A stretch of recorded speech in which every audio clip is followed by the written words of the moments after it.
أعوذ بالله من الشيطان الرجيم بسم الله الرحمن الرحيم السلام عليكم ورحمة الله وبركاته إن الحمد لله نحمده ونستعينه ونستغفره ونعوذ بالله من شرور أنفسنا ومن سيئات أعمالنا من يهده الله فلا مضل له ومن يضلل فلا هادي له وأشهد أن لا إله إلا الله وحده لا شريك له وأشهد أن محمدا عبده ورسوله يا أيها الذين آمنوا اتقوا الله حق تقاته ولا تموتن إلا وأنتم مسلمون يا أيها الناس اتقوا ربكم الذي خلقكم من نفس واحدة وخلق منها زوجها وبث منهما رجالا كثيرا ونساء واتقوا الله الذي تساءلون به والأرحام إن الله كان عليكم رقيبا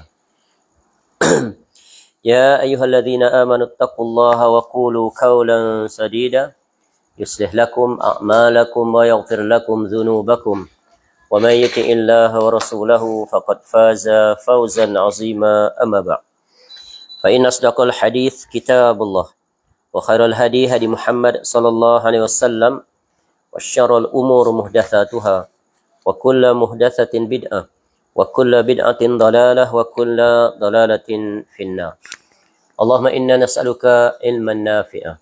Ya Allah, kami memohon kepada Engkau ilmu yang bermanfaat, wa rizqan tayyiba, dan rezeki yang baik, wa amalan mutaqabbala, dan amal yang diterima. Alhamdulillah, pertamanya kita bersyukur kepada Allah SWT dapat kita bertemu pada malam ini. Ya, sebagaimana yang telah dimaklumkan, iaitu kuliah kita pada siang tadi pada hari Jumaat yang sepatutnya pada 10.30 kita tunda dan kita gantikan pada malam ini untuk kita kembali menyambung dan mengambil faedah daripada kitab yang bertajuk Buku Pintar Ilmu Tauhid yang merupakan kompilasi fatwa dan risalah Fadilatul Syekh Muhammad bin Saleh Al-Utsaimin rahimahullah yang disusun oleh Abu Fadli Rabbani hafizahullahu ta'ala, yang diterbitkan oleh Media Tarbiyah cetakan 1440 Hijrah. Sebuah kitab yang memuatkan 12 perbahasan, 12 bab yang menjelaskan tentang secara komprehensif, iaitu hal yang terkait tentang ilmu tauhid. Dan ilmu tauhid merupakan ilmu yang paling mulia, ilmu yang paling terhormat kedudukannya, dan ilmu yang paling wajib untuk dipelajari dan diraih oleh setiap mukallaf. Kerana apa? Kerana ilmu tauhid adalah ilmu yang berkaitan tentang Allah Subhanahu wa taala, tentang nama-namanya, tentang sifat-sifatnya, dan tentang hak-hak Allah Taala atas hambanya yang wajib dia tunaikan. Jadi kesimpulannya, ilmu tauhid adalah kunci atas satu-satunya jalan menuju Allah Tabaraka wa taala, serta asas atau pokok bagi seluruh syariatnya. Dan kerana itulah maka Allah utuskan seluruh para rasul-rasul alaihi wassalatu wassalam untuk mengajak umat kepadanya. Sebagaimana di antara sekian banyak ayat, contoh Allah Ta'ala telah menjelaskan pada surah Al-Anbiya, surah yang ke-21 pada ayat yang ke-25. A'udzubillahi minasyaitonirrajim. Wa ma arsalna min qablika min rasulin illa nuhi ilaihi annahu la ilaha illa ana fa'budun. Dan tidaklah kami mengutuskan seorang rasul pun sebelum engkau, wahai Muhammad sallallahu alaihi wasallam, melainkan kami wahyukan kepadanya bahawa tidak ada sesembahan yang diibadahi dengan benar melainkan aku, maka sembahlah aku. InsyaAllah pada malam ini kita akan kembali menyambung masih lagi pada perbahasan bab yang kelima, iaitu di bawah tajuk kedudukan dan keutamaan tauhid. Yang mana bab ini, penyusun hafizahullah ta'ala membahagikan kepada dua perbahasan. Yang pertamanya adalah tentang kedudukan tauhid, dan kita telah menjelaskannya di mana disenaraikan 11 kedudukan tauhid. Dan insya-Allah pada malam ini kita akan menyambung dan menyelesaikan iaitu bahagian yang kedua, iaitu tentang keutamaan tauhid, iaitu pada muka surat 89. Dan di dalam perbahasan bahagian yang kedua ini, penyusun hafizahullah ta'ala mendatangkan kalam Syekh Muhammad bin Saleh Al-Utsaimin rahimahullah, di mana disenaraikan sejumlah Ya, sejumlah 17 keutamaan tauhid. Baik, kita mulakan dengan perbahasan iaitu pada bahagian yang pertama. Berkata penyusun hafizahullah ta'ala iaitu tentang keutamaan tauhid. Min fadlit tauhid, iaitu orang-orang yang bertauhid kepada Allah Azza wa Jal memiliki banyak keutamaan. Antara lainnya yang pertama iaitu dihapuskan dosa-dosanya. Ya. Orang-orang yang bertauhid kepada Allah Azza wa Jal akan dihapuskan dosa-dosanya. Keutamaan ini berdasarkan hadis qudsi yang diriwayatkan daripada sahabat Anas bin Malik radhiyallahu an. Ia berkata, aku pernah mendengar Rasulullah sallallahu alaihi wasallam bersabda, Allah yang Maha Suci dan Maha Tinggi berfirman, Ya ibna Adam, innaka ma da'autani wa rajautani ghafartu laka ala ma kana fika wa la ubali. Ya ibna Adam, law balagat zunubuka anana as-sama'i thumma astaghfartani ghafartu laka wa la ubali. Ya ibna Adam, innaka law ataitani biqurabil ardi khataya thumma laqitani la tusyriku bi syai'a la ataituka biqurabiha maghfirah.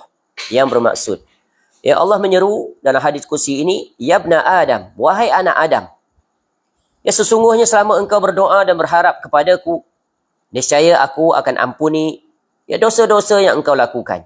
Ghafartu laka ala ma kana fika wala ubali, dan aku tidak peduli ya sebanyak apa pun dosamu. Wahai anak Adam, jika dosa-dosamu setinggi langit lalu engkau minta ampunan kepadaku, niscaya aku mengampunimu dan aku tidak peduli. Jadi Allah ulang-ulang, wala ubali, aku tidak peduli. Wahai anak Adam, jika engkau datang kepadaku membawa kesalahan-kesalahan sepenuh bumi, lalu engkau bertemu denganku tanpa mempersekutukan diriku dengan sesuatu apapun, niscaya aku mendatangi dirimu dengan ampunan sepenuh bumi. Hadis ini adalah merupakan salah satu daripada hadis yang sangat agung. Hadis yang memberikan harapan pada setiap anak Adam. Kerana apa? Kerana Adam ini tak sunyi daripada melakukan kesalahan dan kesilapan setiap harinya. Apatah lagi kita yang hidup di zaman ini, saban hari ya kita terdedah kepada banyaknya kemaksiatan-kemaksiatan yang datang daripada pelbagai arah. Maksiat mata, maksiat telinga, maksiat lisan, maksiat lintasan hati dan pelbagai maksiat seluruh anggota tubuh badan. Sama ada kita berada di dalam rumah atau di luar rumah. Sama ada ketika kita di keramaian atau ketika kita bersendirian. Dan inilah hakikat anak Adam sebagaimana sabda Nabi SAW, kullu bani Adam khata' wa khairul khatta'i at-tawwabun. Ya. Semua anak Adam ini, kata Nabi SAW, sentiasa melakukan kesalahan dan kesilapan. Namun sebaik-baik mereka yang melakukan kesalahan dan kesilapan adalah mereka yang bertaubat kepada Allah Subhanahu Wa Taala. Hadis ini memberikan faedah yang sangat agung. Walau sebesar apa pun dosa anak Adam, ya tetap dia diampuni. Tapi dengan satu syarat. Ya, dengan satu syarat. Iaitu ya dia tidak sekali-kali pernah melakukan kesyirikan kepada Allah. Sepanjang usianya, dia sesekali tak pernah melakukan sebarang kesyirikan. Syirik yang dimaksud di sini adalah syirkun akbar, yang menyebabkan terbatal tauhidnya. Ya. Jadi sejahat apa pun dia, sebanyak mana pun dosanya, ya dengan Allah Subhanahu Wa Taala, namun Allah tetap akan mengampuninya dari dua jalan.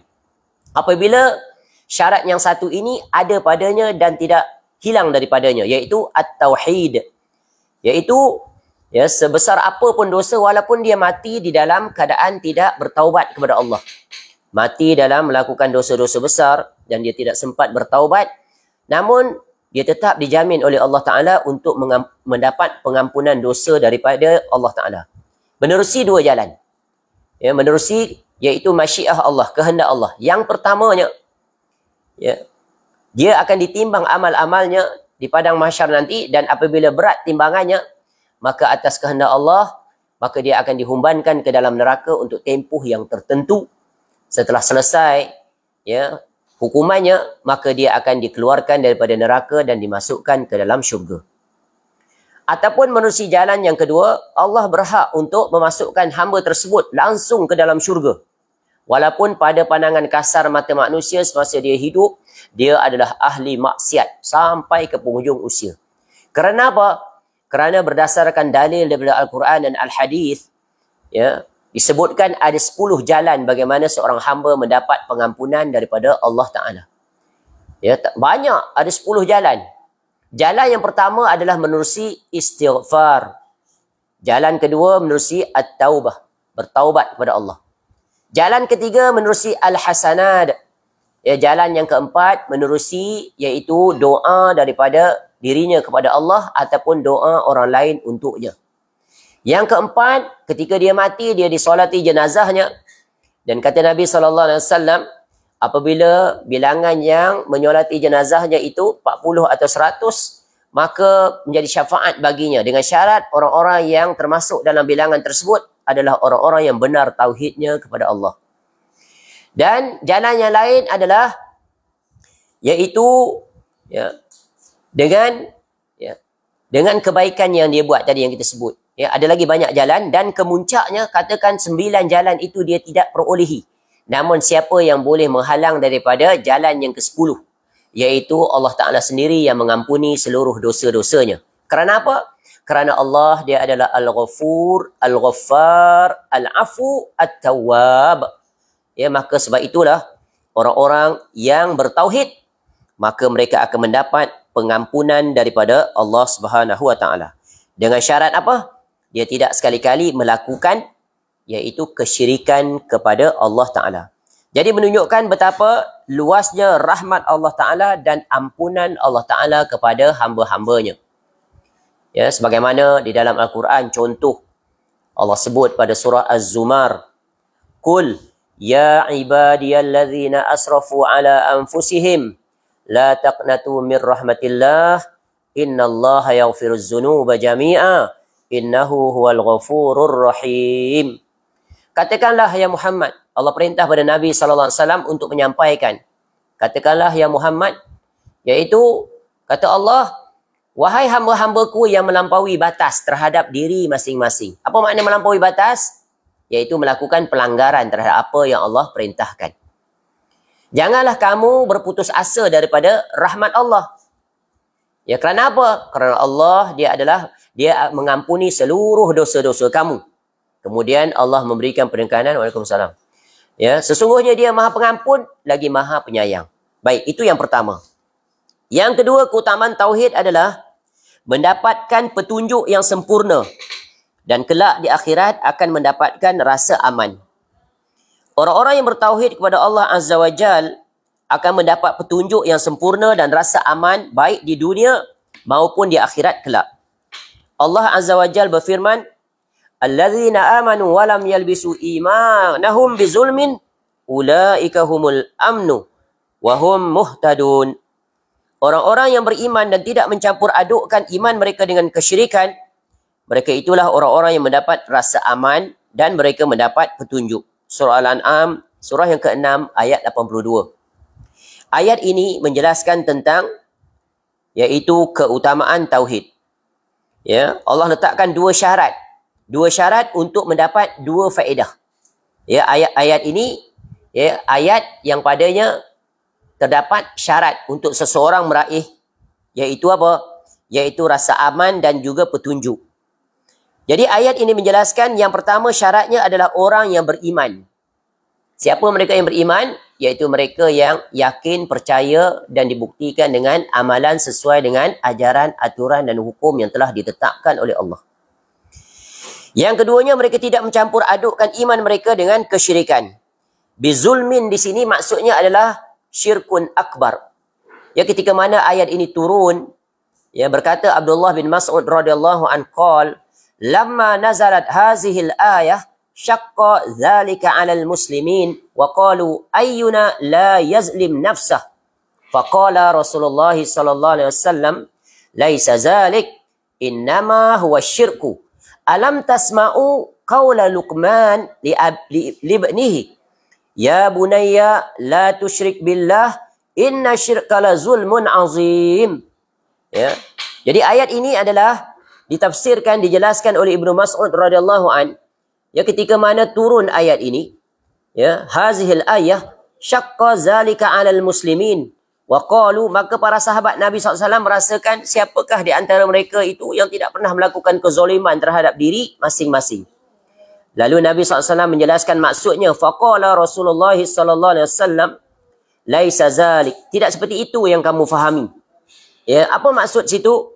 Ya, walam yalbisu imanuhum bizulmin, yaitu innama huwa syirku. Ya, maksudnya adalah asyirkun akbar.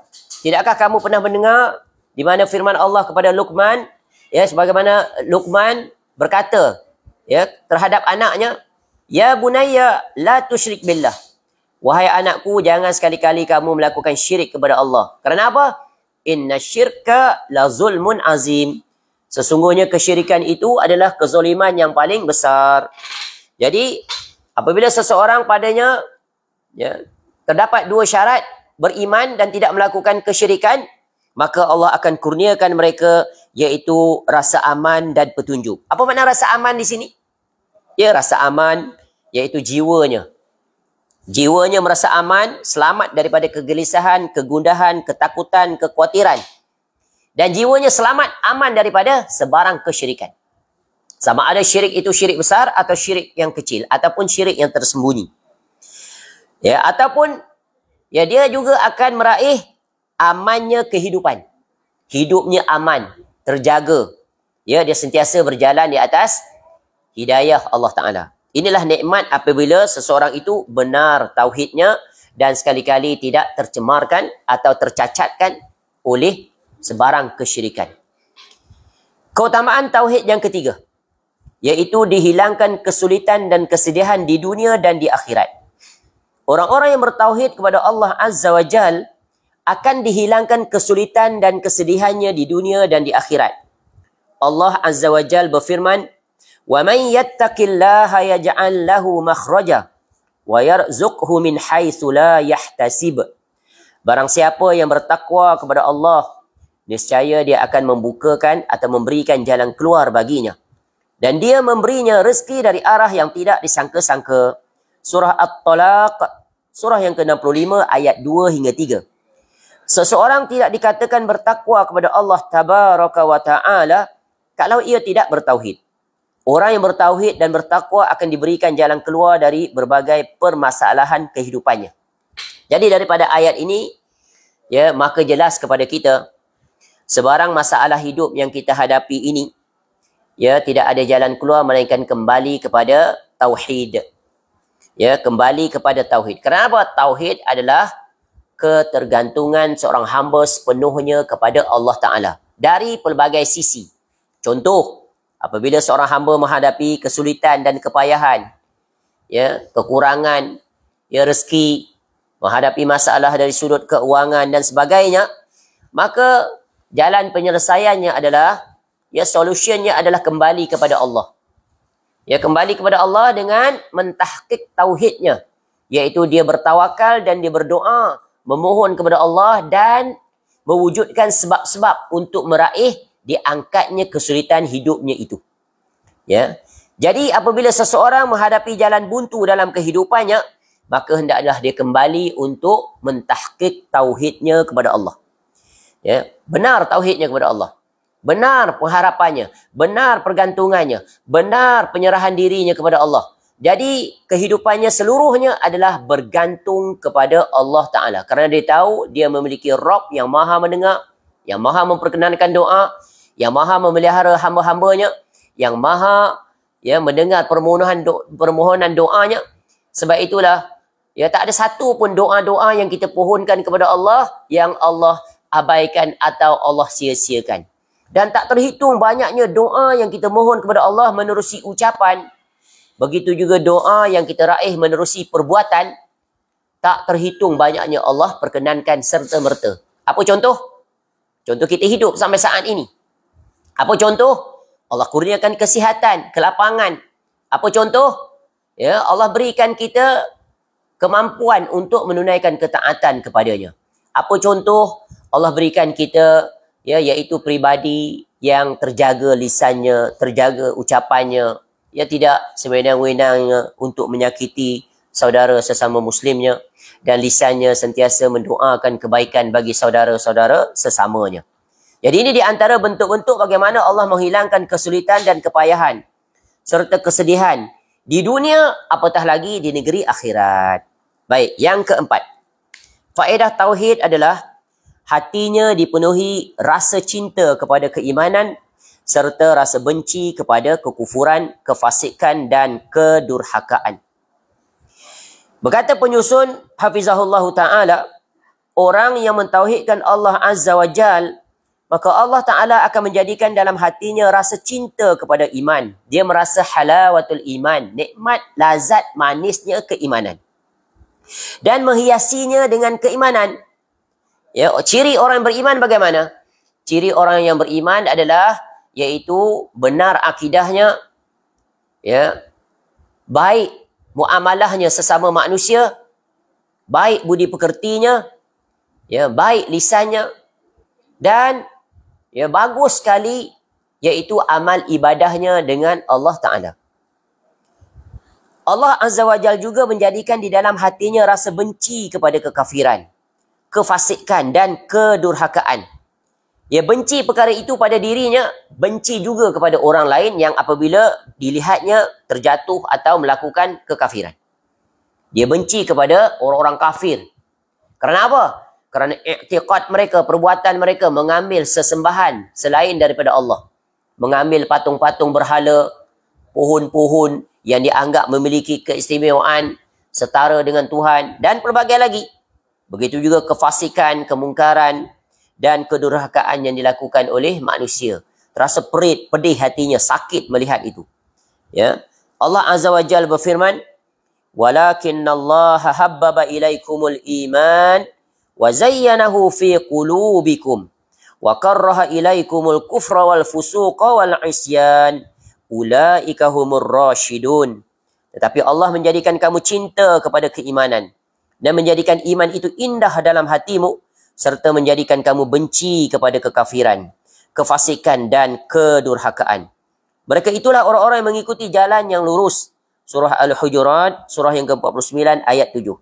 Jadi apa-apa sahaja ajaran, aturan dan hukum yang datang daripada Allah Ta'ala dan Rasulullah SAW, maka dia sangat menyukai, sangat menyintai. Dia berjalan, berusaha untuk beramal dengannya. Dan apa-apa yang bukan daripada ajaran, aturan dan hukum daripada Allah Ta'ala, ya, yang disampaikan oleh Rasulullah SAW, maka dia sangat membenci dan tidak menyukainya. Ya, apatah lagi perkara pokok yang diperingatkan oleh Nabi SAW, iaitu tentang kesyirikan, ya, kebidaahan, khurafat, takhayul, dan apa sahaja perkara yang bukan datang daripada syariat, ya, agama ini. Maka dia berlepas diri daripadanya. Dia berbarak dengan semuanya itu. Ya, tidak ada kompromi baginya dalam urusan yang dibenci oleh Allah Ta'ala. Dan dia sentiasa menyintai apa yang dicintai oleh Allah Ta'ala, iaitu hubbu fillah. Sebab tu tali iman yang paling kuat adalah al-hubbu fillah wal-bughdu fillah. Cinta kerana Allah, benci juga kerana Allah. Itulah dia iman yang dipenuhi dengan rasa cinta, ya, rasa sayang kepada agamanya dan orang-orang yang beriman, yang berjalan bersamanya, dan berlepas diri, membenci, menjauhi, memperingatkan tentang orang-orang yang berjalan berlawanan dengan perkara tersebut.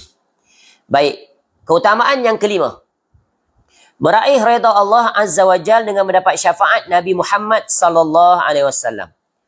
Orang yang paling berbahagia pada hari kiamat, iaitu dengan mendapat syafaat Nabi Muhammad sallallahu alaihi wasallam, adalah orang yang ketika mana di dunia mengucapkan kalimah la ilaha illallah dengan penuh keikhlasan dari dalam hatinya dan meninggal dunia di atas tauhid.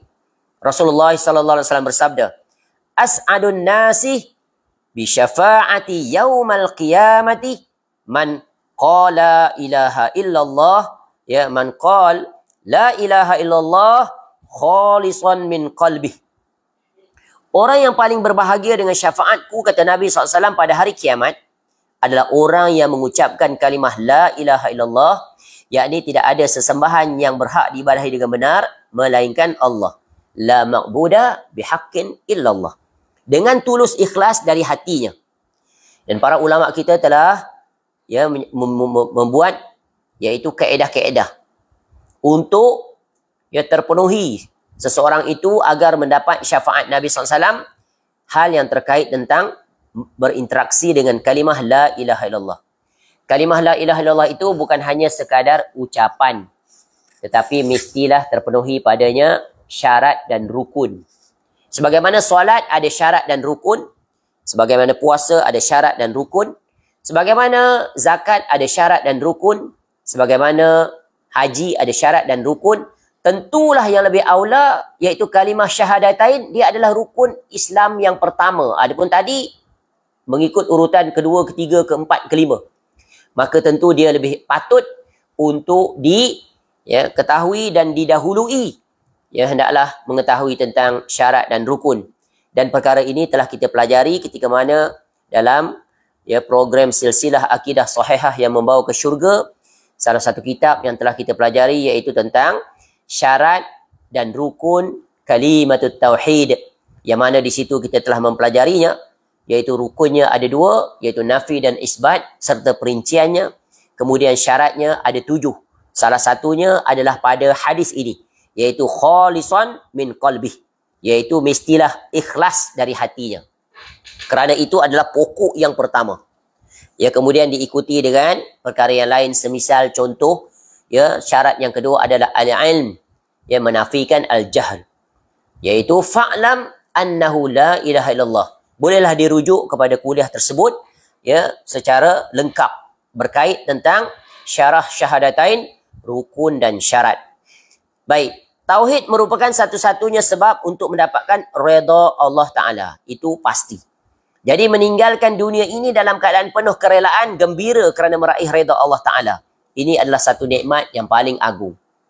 Ya, sebab itu Allah sebut dalam surah Al-Fajr, surah yang ke-89, pada ayat 27 hingga 30.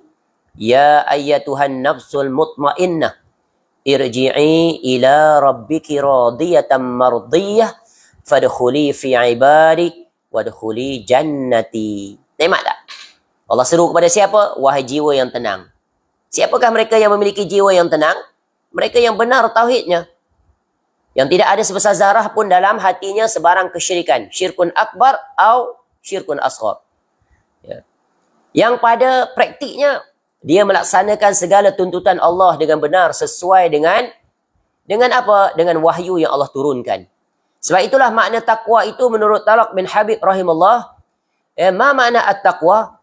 At-taqwa an ta'mala bi ta'atillah ala nurin minallah, tarju thawab Allah, wa an tatruka ma'siyatallah ala nurin minallah, takhafu iqab Allah. Itulah takwa. Itulah iman, itulah Islam, itulah amal soleh. Iaitu engkau beramal anta'mala bi ta'atillah, dengan taat kepada Allah, di bawah cahaya Allah. Apa makna cahaya Allah di sini? Al-Quran was sunnah ala fahmis salafus soleh, dan mengharap pahala daripada Allah. Dan pada masa yang sama, wa anta tatruka maksiat Allah, kamu tinggalkan segala kemaksiatan. Di bawah iaitu cahaya Allah. Nak mengetahui amal soleh dan juga amal toleh, mana rujukannya? Quran dan hadis Nabi SAW. Dan pada masa yang sama sangat takut terhadap azab Allah Ta'ala. Maka itulah kesempurnaan tauhid. Itulah at-taqwa hahuna fi qalb. Nabi SAW sebut ni, at-taqwa hahuna, di hati ni. Itulah betapa besarnya apabila seseorang itu dia benar dari sisi tauhidnya, maka dia akan mendapat syafaat Nabi SAW. Yang keenam, keutamaan tauhid adalah dijamin masuk syurga. Jaminan ni daripada siapa? Allah Ta'ala. Daripada siapa? Nabi SAW. Orang-orang yang bertauhid kepada Allah Subhanahu Wa Ta'ala dijamin masuk syurga. Keutamaan besar ini berdasarkan hadis yang diriwayatkan dari Amirul Mukminin Utsman bin Affan radhiyallahu an, bahawa Rasulullah sallallahu alaihi wasallam bersabda, "Man mata wa huwa ya'lamu annahu la ilaha illallah dakhalal jannah." Barang siapa yang meninggal dunia, dia mati dan dia mengetahui bahawa tidak ada ilah yang berhak diibadahi dengan benar selain Allah, nescaya ia masuk syurga. Ya, sebab itu ilmu adalah merupakan salah satu daripada syarat di dalam memenuhi tuntutan kalimatut tauhid, iaitu al-ilm. Sebab itulah menuntut ilmu adalah kewajipan syar'i daripada kita lahir sampai kita mati. Sealim apa pun manusia, kewajipannya tetap menuntut ilmu. Sebagaimana kita pernah sebut tentang teladan agung salah satu para a'immah kita, iaitu Al-Imam Ahmad bin Hanbal rahimahullah. Alim mujtahid di zamannya, ya, yang berada di bumi Baghdad di Iraq, ya, rakan dekat dan sahabat baik serta murid kepada Al-Imam Asy-Syafi'i rahimahullah. Ya, dua-duanya mendapat gelaran yang hampir sama. Al-Imam Asy-Syafi'i rahimahullah dikenali sebagai Nasirus Sunnah, kukuh kuat mempertahankan sunnah Nabi SAW. Al-Imam Ahmad bin Hanbal rahimahullah mendapat gelaran Imam Ahlus Sunnah, kerana kuatnya dia mempertahankan akidah Ahlus Sunnah wal Jamaah, melawan arus mainstream yang menguasai kekuasaan kerajaan Mu'tazilah. Dengan satu perkara saja, dia sanggup untuk dipenjarakan berkali-kali, bertahun-tahun, bahkan disebat, diikat kaki tangannya dengan rantai besi, sehingga dia solat di dalam penjara dengan bertayamum, iaitu mempertahankan salah satu daripada pokok akidah Ahlus Sunnah wal Jamaah, iaitu Al-Quranul Karim adalah kalamullah, bukan makhluk Allah sebagaimana yang dipropagandakan oleh iaitu kelompok Mu'tazilah yang menguasai negara di sisi memegang teraju agama. Sehingga akhirnya Allah muliakan dan berikan kemenangan kepada Ahlus Sunnah di tangan Al-Imam Ahmad bin Hanbal rahimahullah ketika dia berdebat dengan mufti kerajaan Mu'tazilah ketika itu, iaitu Ibnu Abi Dunya, ya, Ibnu Abi Du'ad, sehingga dia dikalahkan. Al-Imam Ahmad rahimahullah mendatangkan qala Allah wa qala Rasul, langsung tak memakai ilmu kalam, padahal yang dihadapi itu adalah pakar ilmu kalam, pemuka Mu'tazilah. Ya, dia tak memakai istilah-istilah ahli kalam, dia memakai istilah kalamnya Allah Ta'ala. Betapa kuat dan kukuhnya kaedah Ahlus Sunnah yang semuanya dikembalikan kepada iaitu dalil nakli, dan akal berfungsi untuk harmoni dan tidak sekali mengatasi nakli. Ya, dia memahaminya sesuai dengan akal yang sehat. Tidak seperti ahli kalam seperti Mu'tazilah yang mengunggulkan akal di atas nakal. Begitulah Allah menjaga agamanya sehingga kembali semula kerajaan Mu'tazilah itu, ya, kembali semula di bawah Khalifah Al-Mutawakkil, dia naik dan dia menghapuskan pemahaman Mu'tazilah yang telah bersarang kepada dua kerajaan sebelumnya, daripada datuknya, daripada ayahnya. Kemudian dia mengembalikan kedudukan, ya, Ahlus Sunnah di atas pemerintahan negaranya. Itulah dia keutamaan tauhid. Yang keenam tadi, ya, iaitu dijamin masuk syurga, juga berdasarkan riwayat daripada sahabat Jabir bin Abdullah radhiyallahu anhuma, bahawa Rasulullah sallallahu alaihi wasallam bersabda, "Man mata la yusyriku billahi syai'a dakhalal jannah." Barang siapa yang meninggal dunia dalam keadaan tidak menyekutukan Allah dengan sesuatu apa pun, ia masuk syurga. Sampai kepada keutamaan yang keenam ini, dua perkara yang, ya, ditekankan adalah tauhid dan lawannya adalah syirik. Bagaimana seorang itu akan benar tauhidnya? Bagaimana seorang itu terselamat daripada kesyirikan? Tidak ada jalan lain melainkan menerusi pintu ilmu. Bagaimana nak mengetahui hakikat tauhid dan hakikat syirik? Melainkan seorang itu wajib mengakrabkan dirinya dengan Al-Quranul Karim dan hadis Nabi sallallahu alaihi wasallam. Maknanya dia kena belajar. Dia bukan hanya sekadar membaca, tapi dia wajib memahaminya. Bagaimana dia memahami Al-Quranul Karim? Dia wajib memahami sebagaimana para salaf memahaminya. Siapakah para salaf yang hendaknya kita jadikan contoh? Yaitu Rasulullah sallallahu alaihi wasallam. Kemudian para sahabat Nabi sallallahu alaihi wasallam. Para sahabat Nabi sallallahu alaihi wasallam meriwayatkan, ya, tafsir Nabi sallallahu alaihi wasallam. Semisal contoh tafsir Ibnu Abbas radhiyallahu anhuma. Ya, tafsir Ibnu Mas'ud radhiyallahu an. Ya, kemudian tafsir mereka itu, ya, tersambung sanadnya kepada imam-imam seperti Imam Mujahid umpamanya, Imam Qatadah dan sebagainya. Terpelihara sampai saat ini, silsilah sanadnya terjaga, tersambung. Dan para ulama hadis yang menjaganya. Jadi agama ini dijamin oleh Allah Ta'ala, dijaga daripada seluruh sisi. Ilmu akidahnya, ya, ilmu yang terkait tentang fiqh ibadahnya, ilmu yang terkait tentang akhlaknya dan apa saja, semuanya terjaga. Ya, sebab itu Nabi SAW memberikan jaminan. Memberi jaminan, iaitu keselamatan hanya dapat diraih dengan dua jalan. Ya, taraktu fikum amrayn lan tadillu ma tamassaktum bihima kitaballah wa sunnatan nabiy sallallahu alaihi wasallam. Ya. Aku tinggalkan kepada kamu dua perkara. Kamu tak akan sesat. You never divert or deviate from the true path at-tauhid, iaitu kamu berpegang teguh dengan Al-Quran dan As-Sunnah. Jadi apa-apa saja yang berlaku dalam beragama, semuanya wajib ditapis dengan qala Allah wa qala Rasul. Tidak si fulan atau si fulana. Tidak syekh itu, tidak tuan guru itu, tidak ustaz itu. Semua mereka itu mesti ditimbang dengan qala Allah wa qala Rasul. Bukan mereka itu yang dijadikan dalil. Bukan mereka itu yang dijadikan ikutan. Tetapi yang dijadikan ikutan adalah qala Allah wa qala Rasul. Inilah makna yang tersimpul dalam kalimah syahadatain. Ketika mana kita mengikrarkan kalimah asyhadu an la ilaha illallah, ma makna asyhadu an la ilaha illallah? La ma'buda bihaqqin illallah. Kemudian bila kita mengucapkan wa asyhadu anna Muhammadan abduhu wa rasuluh, ma makna kalimah ini? Iaitu ya, kita bersaksi bahawa Nabi SAW adalah abdun. Ma makna abdun? Abdun la yu'bad. Nabi SAW seorang hamba, maka tidak boleh diibadahi. Ma makna ar-rasul? Ma makna ar-rasul? Wa rasulun la yukdzab bal yuta'u wa yuttaba. Rasul itu adalah tak boleh didustai. Apa saja yang datang daripada Nabi SAW wajib diterima. Ya, kewajipan kita adalah bal yuta'u wa yuttaba, iaitu taat dan ikut, ittiba'ur rasul. Sebagaimana perkataan Al-Imam Az-Zuhri rahimahullah yang dibawakan oleh Al-Imam Bukhari rahimahullah. Minallahi risalah wa 'ala rasul al-balagh wa 'alaina at-taslim. Ya, daripada Allah itu risalah, wahyu. Maka Nabi SAW menyampaikan semuanya. Kewajipan kita adalah menerima. Sami'na wa ata'na. Bukan sami'na wa asaina atau sami'na wa bahasna. La.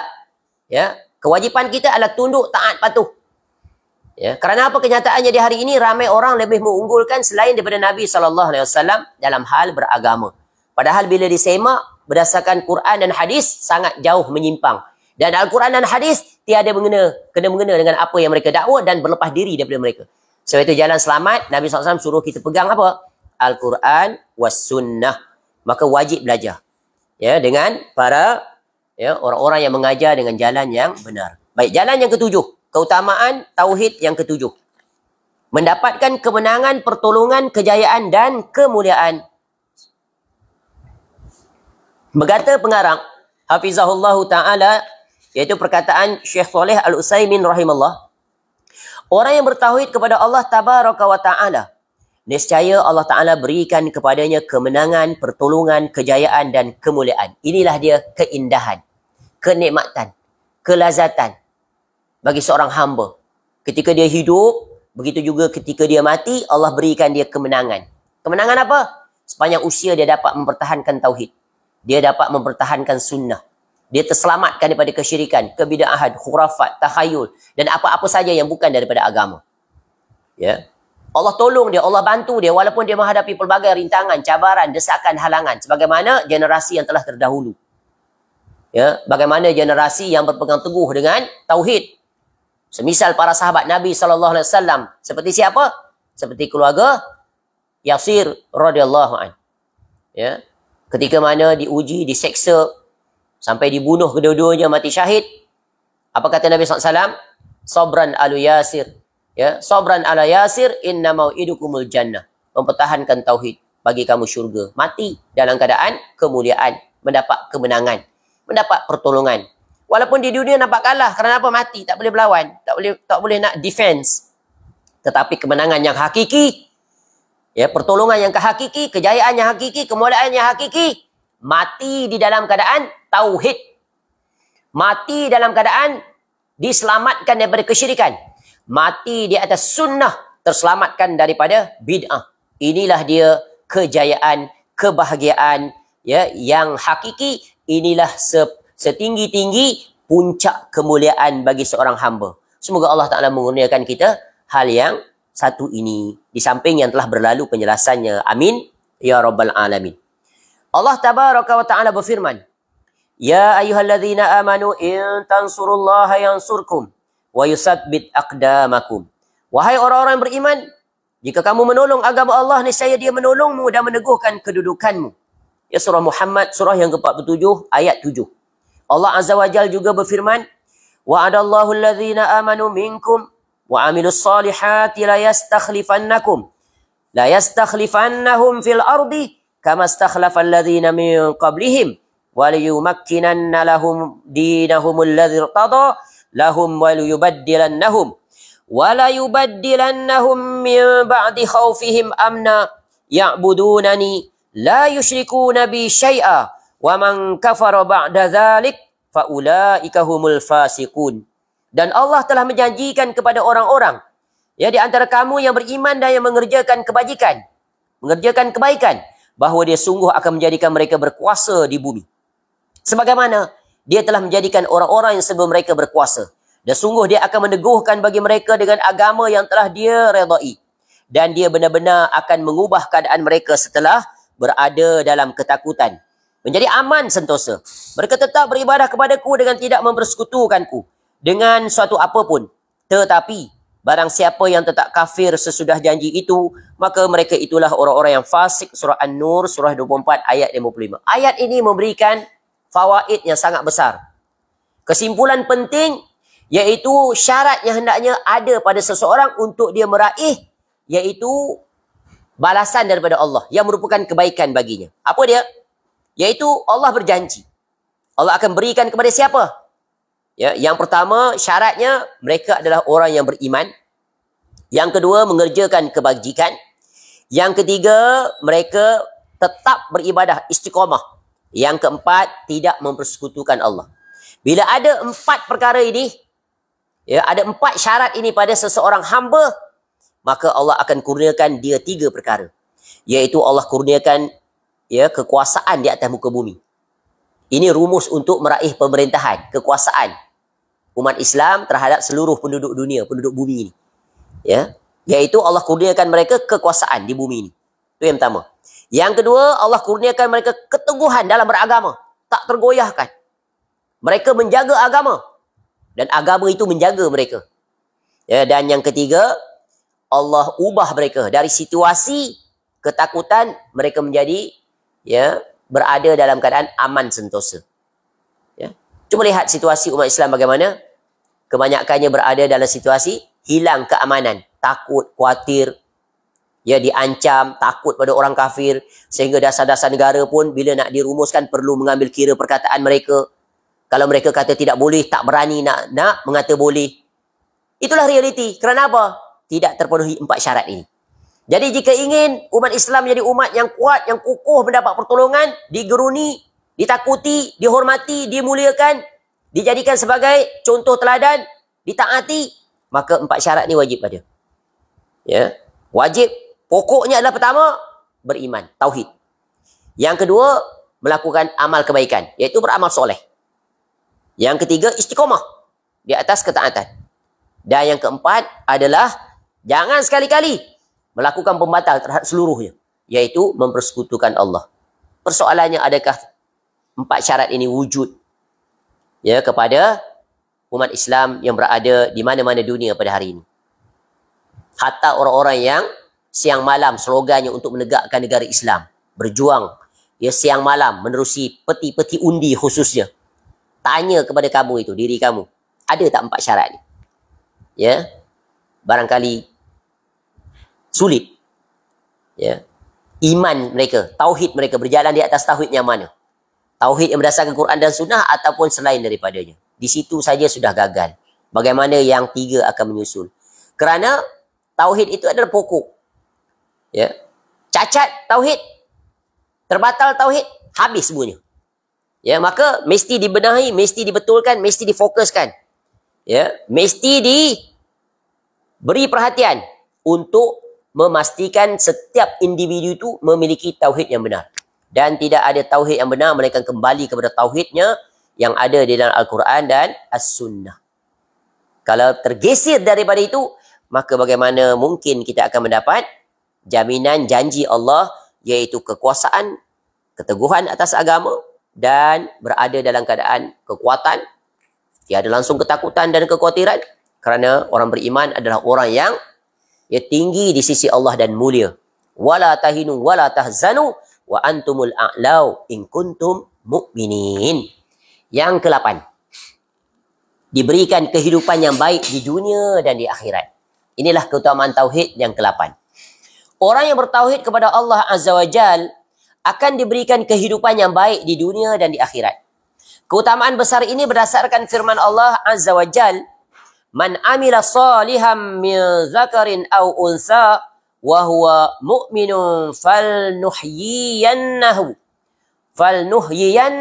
hayatan tayyibah wa lanajziyannahum ajrahum bi ahsani ma kanu ya'malun." Barang siapa yang mengerjakan kebajikan, baik laki-laki maupun perempuan, dalam keadaan beriman, maka pasti kami akan berikan kepadanya kehidupan yang baik dan akan kami beri balasan dengan pahala yang lebih baik daripada apa yang telah mereka kerjakan. Surah An-Nahl, surah yang ke-16 ayat 97. Jadi orang-orang yang benar tauhidnya, Allah akan berikan kehidupan yang baik di dunia. Yang baik di dunia ini bukan diukur dari sisi kekayaan duniawi, bukan. Iaitu dari siapa ni? Iaitu dia rasa tercukupkan. Allah kurniakan dia qanaah. Allah kurniakan dia benar dalam benar dalam perspektif atau persepsinya atau sudut pandangnya terhadap dunia. Itu penting. Orang yang benar tauhid, maka prinsipalnya, sudut pandangnya, neraca timbangannya terhadap dunia ni jelas. Dunia not their end destination. Dunia is not their main purpose. Tetapi dunia ini adalah perkara iaitu secondary, not primary. Primary-nya yang mana? Iaitu akhirat. Secondary-nya mana? Dunia. Dan dia tak akan sekali-kali berkompromi membenarkan dunia itu override akhiratnya. Ya, dia tak akan korbankan waktu solatnya untuk dunia.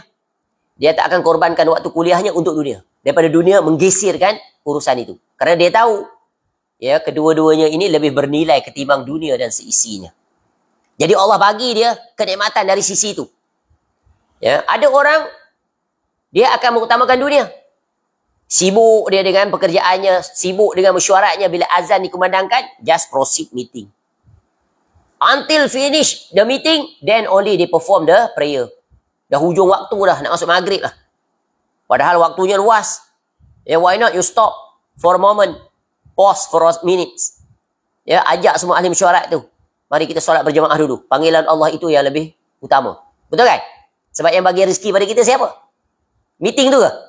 Klien ke? No. Ya, Allah Ta'ala. Inilah perkara yang banyak berlaku yang kita lihat. Manusia lebih mengutamakan kehendak manusia. Padahal sama-sama manusia. Sama-sama saling berhajat dan memiliki had. Ya. Berhajatlah kepada Allah yang tiada had. Nah, inilah bila orang memahami tauhid dengan benar, hidup dalam jiwanya, maka dia akan menghadapi kehidupan yang baik. Allah akan datang sifat iaitu qanaah, zuhud, merasa tercukupkan, tidak tersibukkan dengan dunia hingga melalaikan urusan akhirat. Ia berpuas hati dengan apa yang ada, tidak disibukkan dengan apa yang tiada. Inilah dia sifat syukur yang benar. Dan syukur yang benar itu adalah natijah daripada tauhid yang benar. Kerana dia tahu nilaian dunia ini. Dia tahu nilaian akhirat. Dia tahu natijah daripada tauhid yang benar. Dia sanggup berkorban untuk tauhid walaupun dia menghadapi kesulitan dunia. Seperti mana tadi? Ya, keluarga Yasir radhiyallahu anhu, begitu para sahabat Nabi SAW. Ya, apatah lagi tentunya teladan agung bagi semuanya, iaitu Nabi SAW. Lihat betapa qanaah zuhudnya Nabi SAW dalam urusan dunia. Ya, barangkali orang tak asal itu ketika susah 30 tahun boleh lah. Ya, because there is no option. Ketika Nabi SAW berada di bumi Madinah, seluruh jazirah Arab itu berada di bawah pemerintahan Nabi SAW, kekuasaan Nabi SAW. Never and forever Nabi SAW grab the opportunity. Ambil kesempatan. Tak pernah. Ya, padahal Nabi SAW boleh saja. Ya, harta rampasan perang itu yang ada pada Nabi SAW, Nabi SAW buat apa bila dapat? Nabi SAW infakkan kembali. Betul kan? Pernah satu ketika Nabi SAW solat subuh, segera bangun melintasi para sahabat Nabi SAW masuk ke rumah. Lalu Nabi SAW datang semula. Bawa apa? Ada harta yang masih belum diagihkan. Tak simpan lama. Rumah Nabi SAW yang paling sederhana di atas muka bumi. Berbanding dengan pemimpin-pemimpin dunia sejak daripada dunia ini sampai sekarang. Ya, cannot compare. Forever cannot compare. Jangankan rumah dengan pemerintah, dengan rumah kita pun tak boleh compare. Betul kan? Rumah kita punya banyak bilik. Tak cukup dengan apa mozaik. Letak lagi apa kapet, berapa tebal incinya. Ya, tak cukup dengan itu. Banyak lagi aksesoris lain. Aircon, pelbagai lah. Kipas. Macam-macam. Tapi orang yang faham tentang nilai dunia ini, natijah daripada tauhid yang benar, ya, itu bukan ya tujuan. Kerana banyak manusia terkesima dan tertipu habis usia untuk memenuhi hawa nafsu yang hanya ya bersifat sementara. Dah terpenuhi nafsu, tak inginkan lagi dah. Lama senggang waktu, baru teringin balik. Begitulah silih bergantinya, letih melayan hawa nafsu. Letih. Letih. Ya. Tak cukup dengan apa yang ada. Sentiasa nak lagi. Maka Allah datangkan penyakit apa? Tamak dengan dunia. Hubud dunia. Maka datang penyakit yang selari dengannya. Waqarahiyatul maut. Takut mati. Umur 70-60 rasa panjang lagi. Ya, aku panjang lagi hidup. Tiba-tiba sakit. Ya, sakit. Pergi hospital, mati. Tak sempat buat wasiat.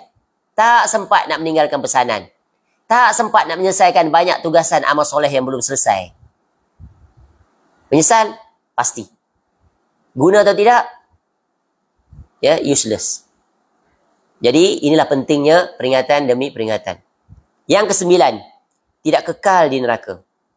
Tauhid akan mencegah seorang Muslim kekal di neraka. Rasulullah SAW bersabda, ya, yadkhulu ahlul jannatil jannah wa ahlun narin nar. Thumma yaqulu Allah Ta'ala, ukhriju man kana fi qalbihi mithqalu habbatin min khardalin min iman.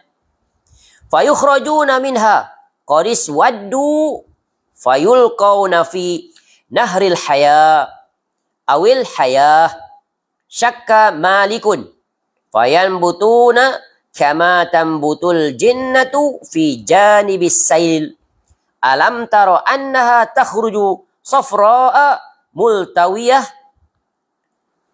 yang bermaksud setelah penghuni syurga masuk ke syurga dan penghuni neraka masuk ke neraka, maka setelah itu Allah Azza wa Jalla pun berfirman, keluarkanlah dari neraka orang-orang yang di dalam hatinya terdapat iman seberat biji sawi ataupun sebesar zarrah. Maka mereka pun dikeluarkan dari neraka, hanya saja tubuh mereka sudah hitam legam bagaikan arang, ya, dahsyatnya dibakar. Lalu mereka dimasukkan ke sungai kehidupan. Tu sungai kehidupan, awil hayah. Maka tubuh mereka tumbuh, berubah sebagaimana tumbuhnya benih yang berada di pinggiran sungai. Tidakkah engkau perhatikan bahawa benih itu tumbuh berwarna kuning dan berlipat-lipat? Ya. Jadi penghuni neraka yang terakhir ni Jahannamiyun nama dia. Iaitu yang masih ada tauhid sebesar zarah, diseksa dalam neraka. Ya, kita mohon kepada Allah, Allahumma ajirna minan nar, Allahumma ajirna minan nar, Allahumma ajirna minan nar. Barang siapa yang membaca doa ini, maka neraka berkata, ya Allah, jauhkanlah dia daripada azab api neraka. Maksudnya tak masuk neraka walaupun sesaat. Kerana tak ada seorang pun yang mampu untuk bertahan walaupun sesaat. Sebab sesaat di situ berapa lama di dunia? Wallahu a'lam. Kalau diukur dengan matematika Al-Quran, ya, satu hari di akhirat sama dengan 1000 tahun dunia. Jadi kalau umur 60 tahun, more or less, round figure, only 2 hours. Bayang, 63 tahun equal to 2 hours. Jadi kalau tadi sesaat, bagilah. Ya, menghadapi kepanasan, tubuh badan dibesarkan, ya, seksa yang tak terperi. Bayangkan api di dunia ni pun tak tahan. Jangankan terkena api, nak menghampiri api pun tak mampu. Apatah lagi ni, ya, duduk di dalam api, dibakar, keliling, atas bawah, kiri kanan. You cannot escape. You are trapped under those hellfire. Wal'iyadzubillah. Semoga Allah jauhkan kita daripada kerasnya azabnya seksa api neraka. Allahumma ajirna minan nar. Yang ke-10. Yang ke-10 adalah amalnya yang sedikit akan menjadi banyak. Orang yang bertauhid kepada Allah Azza wa Jalla dengan ikhlas, maka amalnya yang sedikit akan menjadi banyak. Allah Azza wa Jalla berfirman, "Allazi khalaqal mauta wal hayata liyabluwakum ayyukum ahsanu amala wa huwal azizul ghafur." Yang menciptakan mati dan hidup untuk menguji kamu. Siapakah di antara kamu yang lebih baik amalnya? Dan dia maha perkasa lagi maha pengampun. Surah Al-Mulk, surah yang ke-67 ayat 2. Dalam ayat yang mulia tersebut, Allah Azza wa Jalla menyebutkan dengan amal yang baik. Tidak dengan amal yang banyak. Allah tak sebut, iaitu aksaru amalah. Siapa yang paling banyak amal? No. Bukan diukur dari sisi kuantiti, diukur dari segi quality. Tapi kalau duanya berjalan, oh sempurna. Quality ya, quantity pun dia. Quality dan kuantiti berjalan beriringan. Ini markah penuh. Ya. Jadi Allah tidak menyebut dengan aksaru amalah. Amal yang banyak. Kenapa? Kerana suatu amal dikatakan baik atau soleh atau soheh jika memenuhi 2 syarat. Baru namanya amal soleh. Solat, zakat, puasa, baca Quran, bersedekah. Dia memang dari segi terminologi itu dah secara first impression soleh. Tapi nanti dulu. Syarat kedua ni yang akan menentukan, memastikan, mengkonfirmkan yang ia adalah benar-benar amal soleh. Apa dia? Yang pertama dikerjakan lillahi ta'ala. Mengharapkan redha Allah. Ya, kerana Allah. Yang kedua adalah ittiba, iaitu mengikuti contoh Nabi SAW. Yang ini ni yang banyak manusia gagal. Dia ikut cara tok guru dia. Dia ikut tosyih dia. Dia bukan ikut cara Nabi SAW.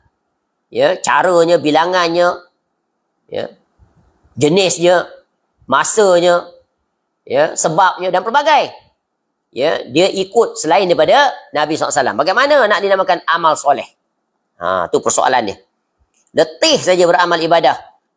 Ya, tapi apa yang dia buat tidak ada sandarannya daripada qala Allah wa qala Rasul yang ada daripada poket tuan guru mereka. Ini banyak tak? Banyak. Inilah dia di zaman ini. Bercambah. Macam cendawan tumbuh selepas hujan. Pelbagai mereka itu bertebaran di atas muka bumi ini. Dan ini adalah di antara tanda-tanda kiamat. Ya, yang sangat kita khawatirkan. Orang-orang yang menyesatkan manusia daripada jalan Allah. Ya. Nabi SAW dah sebut. Kalau tidak, bagaimana mungkin Nabi SAW sebut umat dia akan berpecah kepada 73 golongan. Firqah. Kulluhum finnar illa millatan wahidah.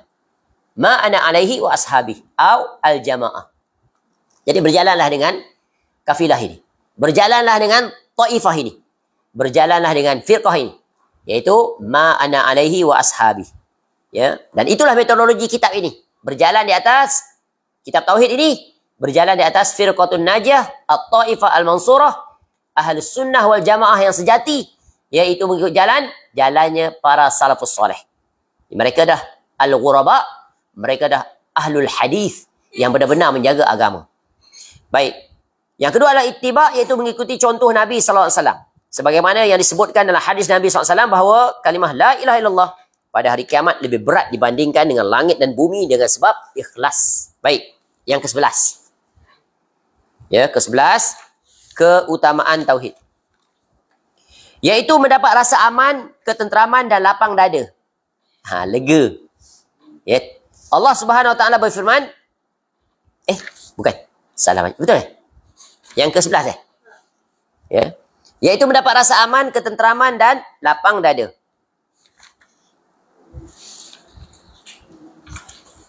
Sebagaimana firman Allah, alladzina amanu wa lam yalbisu imanahum bizulmin ulaika humul amnu. Ulaika lahumul amnu. Ulaika lahumul amnu wa hum muhtadun. Orang-orang yang beriman dan tidak mencampur adukkan iman mereka dengan syirik, mereka itulah orang yang mendapat rasa aman dan mereka mendapat petunjuk. Surah Al-An'am, surah yang ke-6 ayat 82. Orang yang tidak bertauhid, apa jadi? Lawan daripada ni. Hatinya sentiasa was-was. Selalu dalam ketakutan dan tidak tenang. Gelisah, tak pernah rasa tercukupkan, tak aman, hidup tak tentu arah. Mereka takut pada hari sial atau takut miskin. Jika memiliki anak lebih dari 2, takut tentang masa depan dan seterusnya. Betul kawan kafir tu? Dia takut mati. Ya, dia takut sulit hidup. Tu anak cuma 2 je. 1. Tengok orang kafir. Tak ramai anak pun. Tapi dua-dua berjawatan, kerja hebat, gaji mahal. Kerana hidupnya hanya demi memenuhi hawa nafsu. Ya, hawa nafsu dia jadi Tuhan. Oh, berprestis. Ya, berpangkat, bergelar. Hidup secara standard. Ya, sangat bangga dengan status mereka itu. Kereta mahal, rumah mewah, ya, cara makan mewah, tempat-tempat makan mewah, melancong mewah, berpenampilan mewah. Itulah ciri khas orang kafir. Namun sayangnya diikuti juga oleh orang Islam. Yang tauhidnya menipis. Tauhidnya cacat. Kalau dia faham tentang tauhid yang benar, pasti mereka adalah orang yang terbaik. Ya, dalam berinteraksi. Mereka tidak sombong, tidak belagak, tidak menunjuk-nunjuk kemewahannya mereka ada. Ni tak. Ya, expose kemewahan, kehebatan anak-anak. Oh, anak saya seorang belajar di London. Ambil bahagian engineering sekian-sekian. Oh, anak saya seorang sekian-sekian. Ya, upload status. Anak saya cemerlang, best student, gold medal, dekan. Apa kefaedah? Apa yang kamu dapat? Tentu kamu nak mengharapkan pujian manusia, betul kan? Sekejap lagi like. Kau rasa bangga, seronok. Kepuasannya hanya sementara. Ya, belum tentu dia berjaya, dia hebat. Hidupnya berjaya, belum tentu. Dalam urusan dunia pun belum tentu. Apatah lagi urusan akhirat. Kalau akhirat itu dia tinggalkan, kejar dunia siang malam, akhirnya kecewa kedua ibu bapa di penghujung usia. Pasti. Silat-silat anak-anak itu yang berjaya melupai kedua orang tuanya. Ya, meninggalkan kedua orang tuanya. Bahkan yang lebih parah, tak peduli langsung atau dihantar ke rumah-rumah asuhan orang tua. Berlaku tak sekarang? Banyak. Yang ke-12. Tauhid adalah penentu diterima atau ditolaknya amal seorang hamba. Sempurna dan tidaknya amal seseorang bergantung pada tauhidnya. Orang yang beramal namun tidak sempurna tauhidnya, misalnya riak, tidak ikhlas, nescaya amalnya akan menjadi bumerang baginya. Backfire. Yang menjadi musuh baginya. Ya, nanti di negeri akhirat. Bukan mendatangkan kebahagiaan. Baik itu berupa solat, zakat, sedekah, puasa, haji dan lainnya. Syirik besar akan menghapuskan seluruh amal. Syirik kecil akan menghapuskan amal yang terkait. Ini dua-dua bahaya. Syirkun akbar, syirkun asghar, kedua-duanya bahaya. Syirkun asghar itu boleh membawa kepada syirkun akbar. Bila dia meremehkannya. Bermudah-mudah padanya. Akhirnya pasti akan mendorong kepada apa? Syirkun akbar. Permisalannya seperti apa? Seperti hadis Nabi SAW menjelaskan tentang asyubuhat. Nabi SAW buat perumpamaan seorang penggembala. Bela ternakan dia sebelah padang orang. Ada pagar. Ya, makan pagar. Agak-agak lama-lama pergi kat sebelah. Pergi, sampai juga dia. Sini sama. Alah, syirik kecil aja, tak apa. Tak batal keislaman. Sekejap lagi lama-lama dia meremehkan, akhirnya dia akan terjatuh pada syirkun asghar, akbar. Macam Fir'aun tu, macam Korun. Mula dia beriman. Dia adalah pengikut Nabi Musa AS daripada Bani Israel. Kemudian dia terkesima dengan nikmat dunia. Saking kayanya barangkali ya penduduk dunia pun tak boleh lawan dia. Kunci tak itu banyak bawa oleh kenderaan. Yang amat kaya. Sehingga dia menjadi teladan pada orang-orang nak kaya. Terkesima, aku pun nak kaya macam Korun juga. Sama tak sekarang? Ada orang tengok kaya, kita pun nak kaya. Kaya dan bergaya. Bebas keuangan. Slogan-slogan yang indah. Beribu pergi. Habis duit. Dia tak kaya juga. Yang kaya tu yang cakap tu. Satu perniagaan apa pun tak ada. Yang ada berniaga pakai lidah, pakai lisannya. Bahasa kasar pakai Elio. Itulah penipu-penipu scammer di zaman sekarang. Alangkah baiknya duit kamu tu, yang kamu pergi labur 5,000 tu, kamu buat perniagaan pun dah kaya. Buka stall tepi jalan, jual air kelapa. Satu hari 200 biji, 100 biji laku. Kali ya sebulan. Air kelapa tu, kelapa. Kata satu hari 100 biji laku. Untung setiap satu tu RM1 cukup. Biasa lebih. 100 kali satu, RM1 kan? Kamu kalau cerdas, buat 2 stall. 2 stall dah kali 2. 3 stall dah kali 3. 4 stall, 5 stall. Tak kaya. Habis duit, pergi duduk. Semangat. Semangat je. Yakin berjaya. Boleh berjaya. Tiada yang mustahil. Kaya dan bergaya. Akhirnya, lingkup. Masya Allah. Allah musta'an daripada para penipu di zaman sekarang. Dia yang cakap tu berniaga apa pun tak ada. Ya. Ramai yang pergi tu, gagal yang ramai. Yang berjaya boleh dibilang dengan jari. Jadi menunjukkan gagal sistem itu. Jadi, yang berjayanya apa? Berbuat. Biar start small. Ni nak start big terus. Invest RM10,000 habis. Kemudian tak laku. Bisnes lingkup. Duduklah terbenung. Ya. Kalau tiada tauhid, putus asa. Silap-silap, cari alung. Silap-silap, terjun jambatan. Waliyazubillah. Sebab itu, barang siapa yang bertauhid, bertakwa, Allah datangkan rezeki. Allah mudahkan, Allah bagi dia ilham. Macam mana nak cari rezeki? Nampak tak? Dia tak nampak yang itu. Dia duk percaya para motivator itu. Ya, minta pada Allah. Allah ajar. Menerusi Nabi SAW doa-doa. Bagaimana nak murah rezeki. Bagaimana nak lepas daripada lilitan hutang. Bagaimana nak bagi semangat, motivasi. Motivasi kita yang paling utama mana? Bukan motivator tu. Motivasi yang paling kuat diri sendiri. Tauhid tu. Kita sendiri yang memiliki keyakinan tinggi, kebergantungan pada Allah. Minta Allah tunjuk. Allah pasti akan bagi. Ni hari Jumaat tadi ni. Lepas asar sampai ke maghrib. Minta. Wahai Rojihah, minta. Sungguh-sungguh. Dalam musafir pula hari Jumaat lagi. Berada pada waktu asar. Minta. Allah bagi tak? Allah bagi. Sesuatu yang tak mustahil. Tengok. Dapat. Sujud syukur pada Allah. Nampak? Betapa banyak Allah bagi pada kita. Kita minta. Allah bagi. Ya, satu je lagi Allah tak bagi. Itu kita minta. Masuk surga. Betul kan? Sebab masih hidup. Belum mati lagi. Kita minta Allah nanti kepada Allah. Ya Allah, di alam barzah nanti. Jauhi aku daripada fitnah azab kubur. Permudahkan untuk aku menjawab soalan semuanya. Sebagaimana mumtaz kehidupan di dunia, mumtaz juga di alam barzah. Mumtaz juga nanti di negeri akhirat. Amin. Ya Rabbal Alamin. Yang ke-13. Diringankan dari perbuatan yang tidak ia sukai dan dari penyakit yang dideritainya. Orang yang bertauhid kepada Allah Azza wa Jal akan diringankan dari perbuatan yang tidak ia sukai dan dari penyakit yang dideritanya. Oleh kerana itu, jika seorang hamba menyempurnakan tauhid dan keimanannya, niscaya kesusahan dan kesulitan dihadapinya dengan lapang dada, sabar, jiwa tenang, pasrah dan redha pada takdirnya. Ni kesimpulan semua apa ni? Orang yang benar tauhid apa? Dia selamat daripada apa? Stres. Stres ni adalah penyakit yang sangat kronik. Yang banyak menyebabkan manusia mati kerananya. Tertimpa penyakit. Betul kan? Stres ni ibarat tu garbage truck. Ditulis sebuah buku, The Law of the Garbage Truck. Law of the Garbage Truck. Jangan jadi seperti lori sampah. Manusia macam tu. Dalam badan ni macam-macam masalah.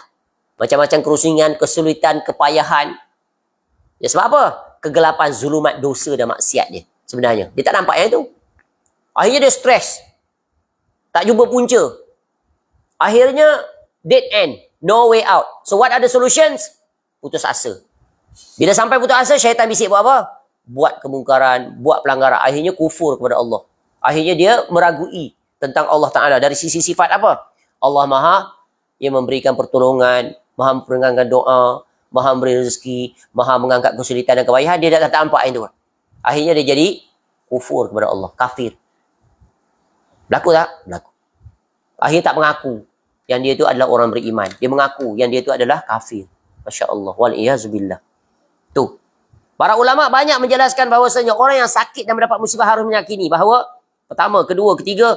Pertama, penyakit yang dideritainya itu merupakan satu ketetapan daripada Allah Azza wa Jalla. Dan penyakit adalah sebagai cubaan dari Allah Ta'ala. Cuba tengok. Ketika Nabi SAW menyebut ada seorang lelaki yang disebut sebagai pemberani di medan tempur itu, berperang jihad tapi ahli neraka. Para sahabat Nabi SAW heran. Salah seorang ikut, nak tahu. Sebab apa Nabi SAW kata dia ahli neraka padahal dia ikut jihad. Pangkas di medan jihad. Dia tengok, ya, ketika satu kali tu dia kena panah tombak bagai-bagai. Ya, tentu sakit betul kan? Kesakitan yang amat sangat. Disebabkan tak tahan, dia pun bunuh diri. Bagi cepat mati.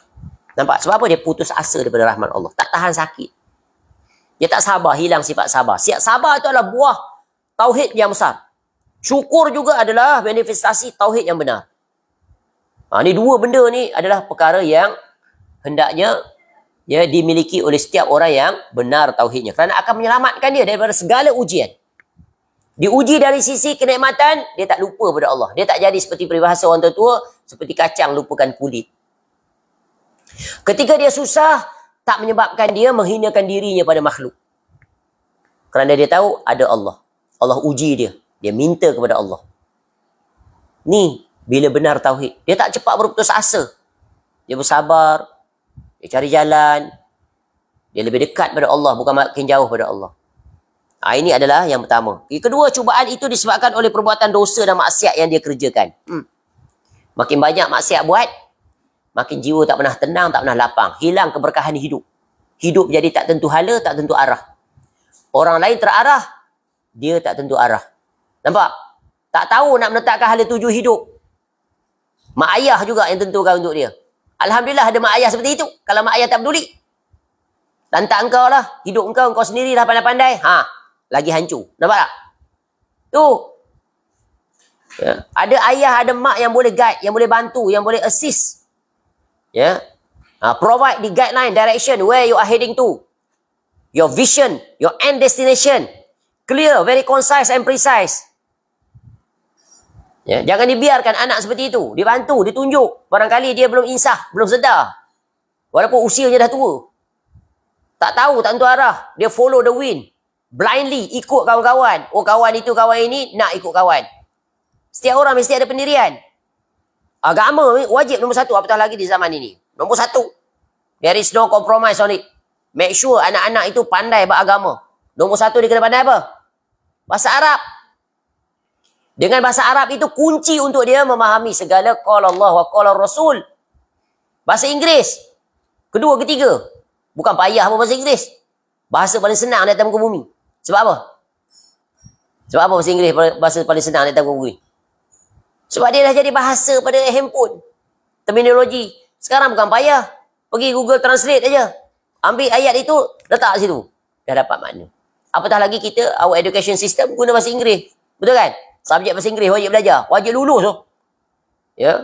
UPSR-nya. Dulu, PMR, wajib lulus. SPM, wajib lulus. Masuk universiti pun wajib lulus. Kena ambil apa? TOEFL, MUET ke benda tu. Wajib untuk dapat degree. Certain, grade. Nampak tak? Tapi bahasa Arab jahil. Tak tahu. Tok Imam duk baca doa, Tok Imam pun tak faham. Apa aku minta? Panjang muka main doa. Berjela macam tu. Test sekali Tok Imam. Tok Imam tadi minta apa? Saya nak tahu satu contoh doa. Ya. Fail. Tanya Pak Fatihah pun fail. Pak Imam, apa makna iyyaka na'budu wa iyyaka nasta'in? Apa makna iyyaka na'budu wa iyyaka nasta'in? Belum lagi buat tafsir dia. Sesekali kita test. Bukan nak tahu, cuma kita nak gauge. Untuk nak buat survey. Betapa parahnya, betapa kroniknya situasi umat Islam dengan pemahaman. Bagaimana dia nak faham Quran? Bagaimana dia nak cinta pada Quran? Bagaimana dia nak akrab dengan Quran? Kalau perkara yang paling pokok ini dia sendiri tidak menguasai dan memilikinya. Yang ketiga, hendaklah ia meminta ampun dan kesembuhan kepada Allah Azza wa Jalla serta meyakini bahawa Allah Azza wa Jalla sajalah yang dapat menyembuhkannya. Yang ke-14. Baik, ini extra time sikit sebab kita nak selesaikan sampai 17. Be patient. InsyaAllah. Dalam urusan dunia kita boleh extra time kan? Dalam urusan kuliah sesekali kita extra time sikit. Yang ke-14. Merdeka daripada perhambaan kepada makhluk. Ni. Mulianya seseorang itu. Dia takkan sekali-kali makhluk memberhambakan pada makhluk. Ini paling hina. Bahasa kasarnya paling celaka kehidupan itu. Nak mulia jangan sekali-kali menjadikan makhluk sebagai sandaran, tujuan sehingga menghinakan diri di hadapannya. Hamba kepada Allah paling mulia, paling agung. Sebab itu Allah suruh kita jadi hambanya. Sebab itu Allah panggil Nabi SAW pun sebagai hamba. Subhanallazi asra bi'amdihi lailan minal masjidil harami ilal masjidil aqsa alladzi barakna haulahu linuriyahu min ayatina innahu wassami'ul basir. Al-Isra ayat pertama. Tauhid akan memerdekakan seorang hamba dari bentuk perhambaan kepada makhluknya agar memperhamba hanya kepada Allah Azza wa Jalla saja yang menciptakan seluruh makhluk. Artinya orang yang mentauhidkan Allah Azza wa Jalla maka di dalam seluruh aspek kehidupannya hanyalah menghamba, memohon pertolongan, meminta ampunan dan bermacam ibadah lainnya hanya ia tujukan pada Allah Azza wa Jalla saja. Betapa banyak manusia yang terjatuh ke dalam memperhambakan manusia. Memperhambakan bos di pejabat. Taat semua suruh buat. Tak suruh balik, jangan balik. Taat buat apa? Yes, bos. Baik, bos. Ya, bos. Sehingga solat pun dilanggar tak solat. Demi untuk memenuhi kehendak bos. Apatah lagi bosnya orang kafir. Apa yang dia tak suruh? Dia sanggup korbankan kewajipannya terhadap Allah untuk taat pada bos. Seolah-olah bos dia tu yang bagi rezeki. Takut kena terminate. Takut kena buang kerja. Dia tak takut dia kena buang oleh Allah Ta'ala. Ni, betapa menipisnya iman, tauhid kepada Allah. Ya, kalau saya tak bekerja, ya, nak makan apa? Ya, kalau saya kena buat kerja, siapa nak bagi saya makan? Nampak? Dia kata begitu. Itu kan, dia lupa bahawa Allah Ta'ala itu ada. Mohon kepada Allah. Allah bagi jalan. Usaha. Tak tengok ke burung yang keluar pagi-pagi tu. Masuk universiti pun tidak burung. Balik kenyang tak? Kenyang. Yang ke-15. Mudah mengerjakan amalan-amalan kebajikan dan mudah meninggalkan kemungkaran. Ni orang yang benar tauhid. Orang yang bertauhid kepada Allah Azza wa Jalla akan dimudahkan untuk mengerjakan amal-amal kebajikan dan meninggalkan kemungkaran serta dapat menghibur seseorang dari musibah yang dialaminya. Sebagaimana Rasulullah SAW telah menganjurkan kepada umatnya agar berdoa kepada Allah Subhanahu Wa Taala untuk memohon segala kebaikan dan dijauhkan dari berbagai macam keburukan serta dijadikan setiap ketentuan yakni qada itu baik untuk kita. Doa yang dibaca oleh Rasulullah SAW tersebut adalah Allahumma inni as'aluka minal khairi kullih ajilihi wa ajilihi ma alimtu minhu wa ma lam a'lam wa a'udzubika minasyarri kullihi ajilihi wa ajilihi ma alimtu minhu wa ma lam a'lam. Allahumma inni as'aluka min khairi ma sa'alaka abduka wa nabiyyuka wa a'udzubika min syarri ma azabihi abduka wa nabiyyuka. Allahumma inni as'aluka al-jannah wa ma qarraba ilaiha min qaulin aw amal wa a'udzubika minan nari wa ma qarraba ilaiha min qaulin aw amalin. Wa as'aluka an taj'ala kulla qada'in qadaitahu li khairan. Ya Allah, sesungguhnya aku memohon kepadamu seluruh kebaikan, baik yang sekarang maupun yang akan datang, yang aku ketahui dan yang tidak aku ketahui. Dan aku memohon perlindungan kepadamu dari seluruh kejahatan, baik yang sekarang maupun yang akan datang, yang aku ketahui dan yang tidak aku ketahui. Ya Allah, sesungguhnya aku memohon kepadamu kebaikan yang diminta oleh hamba-Mu dan Nabi-Mu. Dan aku berlindung kepadamu dari kejahatan yang hamba-Mu dan Nabi-Mu berlindung kepadamu darinya. Ya Allah, sesungguhnya aku mohon kepadamu syurga dan apa-apa yang mendekatkan kepadanya, baik berupa ucapan maupun perbuatan. Dan aku berlindung kepadamu dari neraka dan apa-apa yang dapat mendekatkan kepadanya, baik berupa ucapan maupun perbuatan. Dan aku memohon kepadamu agar engkau menjadikan seluruh ketetapan yang telah engkau tetapkan bagiku merupakan suatu kebaikan. Cuba lihat, Nabi SAW sendiri pun berdoa seperti ini. Padahal tak berdoa pun tak apa Nabi SAW. Betul kan? Seorang Rasul yang dipilih oleh Allah, maksum, terpelihara, ya, menyeru manusia kepada tauhid, ya, dijamin masuk syurga. Tapi lihat apa doanya. Menjadi pelajaran berguna bagi kita, apatah kita yang bukan Rasul, yang hidup di zaman sekarang, yang penuh dengan syubhat, fitnah tak terhitung, yang terjatuh dalam maksiat berterusan, dan pelbagai lagi, sering alpa, sering lalai, sedikit masa untuk Allah Ta'ala, banyak masa untuk memenuhi keinginan, hasrat, cita-cita peribadi, demi memenuhi hawa nafsu, nikmat dunia. Lebih aula, lebih patut kita berdoa kepada Allah seperti ini. Salah satu rukun iman adalah iman kepada qada dan qadar, yang baik dan yang buruk. Dengan mengimani hal ini, nescaya setiap apa yang terjadi pada diri kita akan ringan dan mendapat ganjaran dari Allah Subhanahu Wa Ta'ala apabila kita sabar dan redha. Ini sabar dan redha adalah buah daripada tauhid yang benar. Yang ke-16 daripada 17 keutamaan tauhid yang dipaparkan oleh Syekh rahimahullah di dalam kitab ini, yaitu diberikan pertolongan, kemenangan dan kemuliaan di dunia dan di akhirat. Orang yang mewujudkan tauhid dengan ikhlas dan benar akan diberikan pertolongan, kemenangan dan kemuliaan di dunia dan di akhirat. Allah Subhanahu wa taala berfirman, "Inna lanansuru rusulana walladzina amanu fil hayatid dunya." Walladzina amanu fil hayatid dunya wa yauma yaqumul ashhad. Sungguh kami akan menolong rasul-rasul kami dan orang-orang yang beriman dalam kehidupan dunia juga pada hari ya tampilnya para saksi, yakni pada hari kiamat. Surah Ghafir surah yang 40 ayat 51. Kemudian ya daripada surah Ar-Rum surah yang ke-30 ayat 47 pula Allah Taala berfirman, "Walaqad arsalna min qablika rasulan ila qaumihim faja'uhum bil bayyinat fantaqamna minal ladzina akhramu wa kana haqqan 'alaina nasrul mu'minin."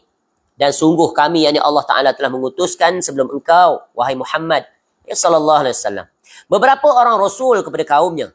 Mereka, yakni para rasul itu datang kepada kaumnya dengan membawa keterangan-keterangan yang cukup. Lalu kami, Allah mengadakan pembalasan terhadap orang-orang yang berdosa dan merupakan hak kami untuk menolong orang-orang yang beriman. Jadi orang beriman itu pasti akan mendapat pertolongan daripada Allah. Ya. Dan akan mendapat pembalasan yang baik di negeri akhirat. Maka buahnya daripada apa? Tauhid. Dan yang terakhir yang ke-17, keutamaan tentang tauhid dapat masuk syurga tanpa hisab, tanpa azab. Bila hisab, bila azab. Syekh Abdul Rahman bin Nasir As-Sa'di rahimahullah berkata, ya, Syekh Abdul Rahman bin Nasir As-Sa'di rahimahullah ini adalah merupakan salah seorang guru daripada Syekh Saleh Al-Utsaimin rahimahullah. Tu. Ulama hebat, ulama besar di zaman kita ini. Ya. Dan meninggal dah. Ya, tapi masih berada pada zaman kita. Dekat sekali. Barang siapa yang merealisasikan tauhid, ditandai dengan hati yang penuh dengan keimanan, tauhid dan ikhlas, dan dibenarkan dengan amalan, serta ia tunduk kepada perintah-perintah Allah Azza wa Jal dan tidak mengotorinya dengan terus-menerus melakukan perbuatan maksiat, maka ia akan masuk syurga tanpa hisab. Bahkan ia termasuk orang yang pertama memasuki dan menempatinya. Ya, semoga Allah Ta'ala memilih kita untuk memasuki syurganya bila hisab, bila azab. Amin. Ya Rabbal Alamin. Jadi kesimpulannya, tauhid akan melurus, akan menatijahkan, iaitu seorang hamba dapat melakukan segala ketaatan dengan sempurna dan yang terbaik. Ringan kakinya untuk melangkah kaki ke masjid ketika muazzin mengumandangkan azan. Cinta hatinya terikat dengan masjid dan apa saja perkara yang mendatangkan kebaikan baginya. Dan dia benci kepada segala perkara yang mendatangkan kebencian kepada Allah dan Rasulnya. Inilah nikmatnya, buah natijah daripada tauhid yang tak terhitung banyaknya. Semoga Allah Ta'ala kurniakan kita tauhid yang benar, tauhid yang kukuh, tauhid yang istiqamah sampai kita mati. Dan menatijahkan amal-amal yang soleh, yang sesuai dengan ajaran, aturan dan hukum yang telah ditetapkan oleh Allah, dan kita menjadikan Rasulullah sallallahu alaihi wasallam sebagai panutan teladan yang tiada gantinya dengan siapa pun dia. Ya, siapa pun dia. Ya, kerana semua mereka itu adalah tertakluk kepada wajib ittiba'ur Rasul sallallahu alaihi wasallam. Wallahu a'lam, mudah-mudahan bermanfaat.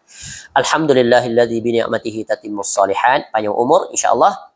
Pada hari Isnin kita akan balik kepada jadual asal, iaitu Isnin sampai Kamis jam 11.30 hingga 12.30. Hari Jumaat 10.30 hingga 11.30. Mempelajari kitab yang besar sekali faedahnya, buku pintar ilmu tauhid, iaitu kompilasi dan fatwa yang disusun kembali, iaitu Fadilatul Syekh Muhammad bin Saleh Al-Utsaimin rahimahullah, yang disusun kembali oleh Abu Fadli Rabbani hafizahullah ta'ala. Semoga Allah Ta'ala menghimpunkan kita kesemuanya di dalam syurga Firdaus sama dengan Rasulullah SAW, ma'alladzina an'amta alaihim minan nabiyyin was-siddiqin wasyuhada'i was-salihin wa hasuna ulaika rafiqa.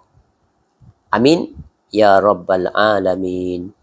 Wallahu a'lam.